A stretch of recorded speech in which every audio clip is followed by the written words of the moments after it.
Monsieur le Président, Monsieur le Ministre, mes chers collègues, je remercie le président Marseille et mon groupe Union Centriste de me faire l'honneur de défendre aujourd'hui devant vous le choix de la majorité d'entre nous de ratifier le CETA, l'accord de libre-échange entre le Canada et l'Union européenne. Compétence exclusive de l'Union européenne, cet accord est provisoirement entré en vigueur le 21 septembre 2017.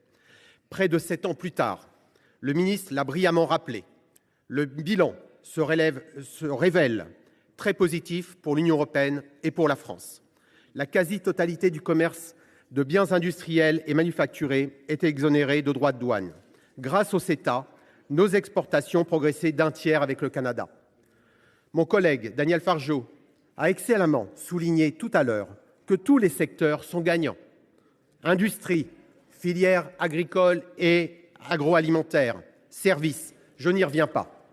Le Canada est devenu un partenaire majeur pour notre souveraineté énergétique.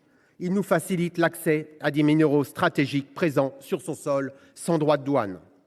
La Chambre de commerce France-Canada rappelle que cet accord a permis de créer un espace économique sûr entre l'Europe et le Canada avec des règles du jeu transparentes, stables et prévisibles. Il concrétise l'amitié entre l'Europe et le Canada. À ce jour, 17 pays et États de l'Union ont ratifié l'accord. L'Allemagne, l'Autriche, la Croatie, le Danemark, l'Espagne, l'Estonie, la Finlande, la Lettonie, la Lituanie, le Luxembourg, Malte, les Pays-Bas, le Portugal, la République tchèque, la Slovaquie, la Suède et la Roumanie.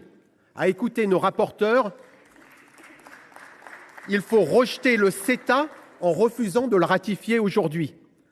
Le Sénat n'a pas la capacité de faire tomber le gouvernement. A-t-il la capacité d'annuler un accord européen déjà ratifié par l'Assemblée nationale et 2/3 des pays européens ? La démocratie, ce n'est pas une minorité qui impose sa volonté. Ne pas ratifier le CETA aujourd'hui aura surtout pour effet de discréditer notre pays vis-à-vis du Canada et de l'affaiblir sur la scène européenne. C'est la volonté du groupe CRC. Les communistes sont contre le libre-échange, qui serait, d'après eux, à l'origine d'une mondialisation malheureuse pour les peuples.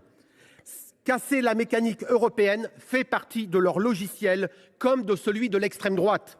Ce n'est pas nouveau. Là où c'est plus troublant, c'est le revirement de nos collègues socialistes. Le CETA a été signé sous la présidence de François Hollande. Le président Kanner et plusieurs socialistes collègues ici étaient alors ses ministres. Il n'y a pas une virgule qui a été apportée à cet accord entre sa signature par François Hollande et le texte dont nous discutons ce matin. Appeler au rejet d'un texte aujourd'hui que leur gouvernement a signé hier ne les grandit pas.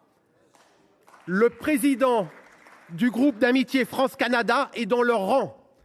Jacques Delors, réveille-toi, ils sont devenus fous.